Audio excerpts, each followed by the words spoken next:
नीतीश कुमार के राज्यसभा में नामांकन करने से न सिर्फ बिहार बल्कि पूरे देश के वासी चकित हैं और काफ़ी मर्माहत भी हैं, क्योंकि बिहार में उनके योगदान को कभी भुलाया नहीं जा सकता।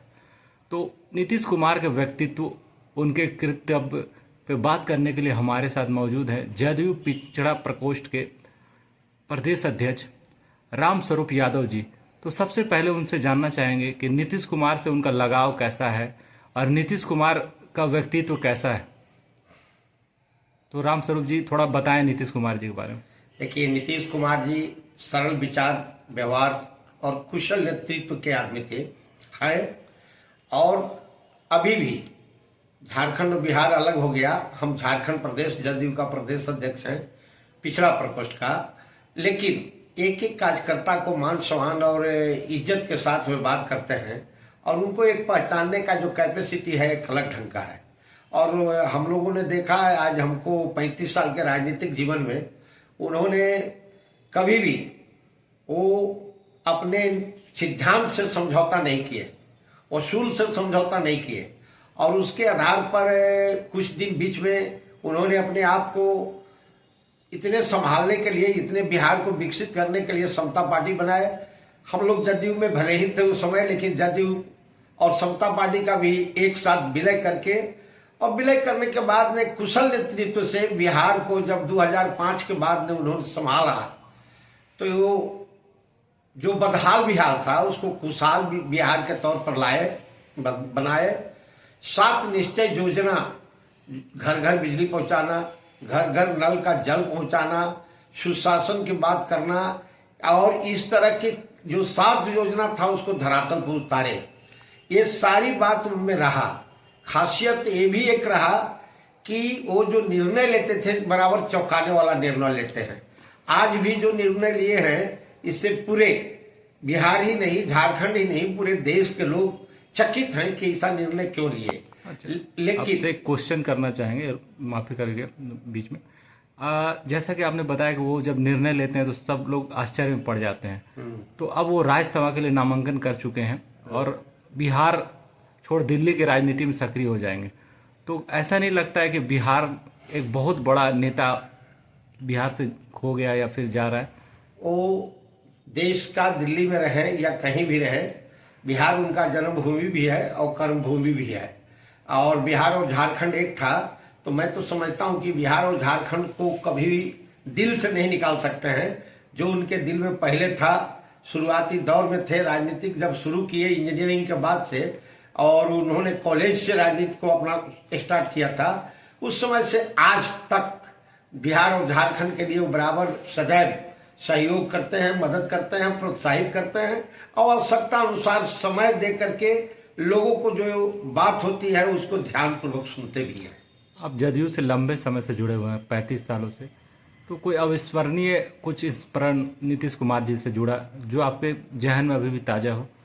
जहन में ताजा ये है कि अभी फिलहाल रिसेंटली चुनाव के बाद में जो बिहार के जनता ने उनको प्रचंड बहुमत दिया, और उस स्थिति में जब धन्यवाद ज्ञापन करने के लिए, उनको धन्यवाद देने के लिए, बधाई देने के लिए लोग गए, तो हजारों हजार लोगों की संख्या में थे, और कई दिनों तक लगातार सभी लोग से एकाएकी करके मिलते रहे, और कुछ लोगों को समय अनुसार बाद में भी टाइम दिए, तो बाय नेम बाय फेम नाम लेकर के बात किए। हम लोगों ने तो कई बार झारखंड प्रदेश से जब गए हैं प्रतिनिधि के तौर पर, तो बैठ करके 4-5 प्रतिनिधियों के बीच में दुख सुख से लेकर के पारिवारिक समाचार तक लोग पूछ लेते हैं कभी कभी।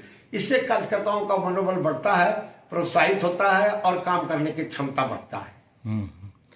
नीतीश कुमार के जीवन से कुछ ऐसे सीख जो हम लोग को लेना चाहिए।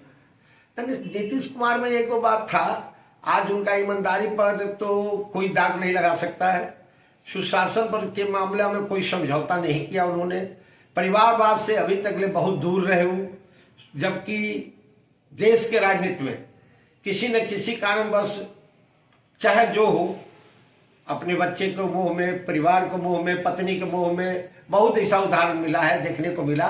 लेकिन नीतीश कुमार जी ने अपने परिवार को, पूरा बिहार को अपना परिवार समझा, पूरा देश को अपना परिवार समझा।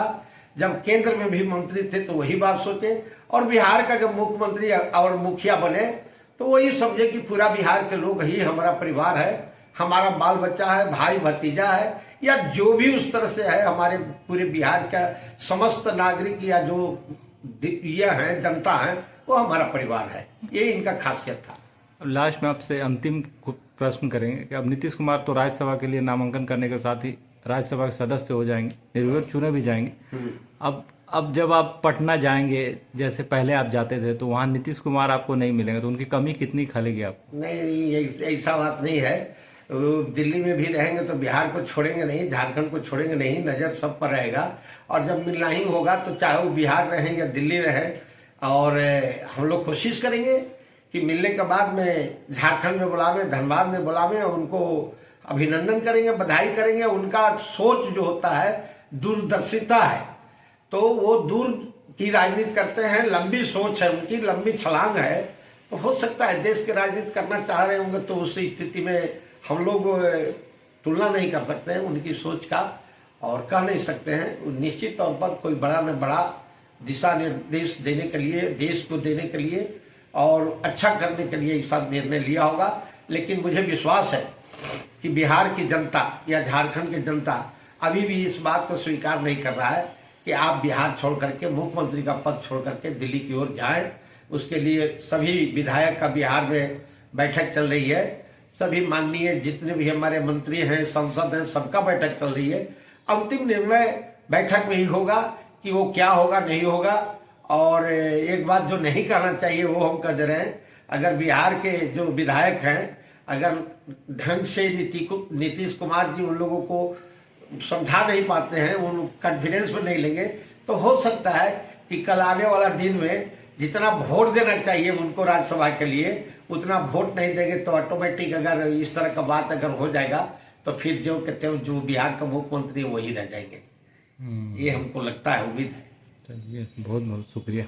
बहुत बहुत धन्यवाद आपका।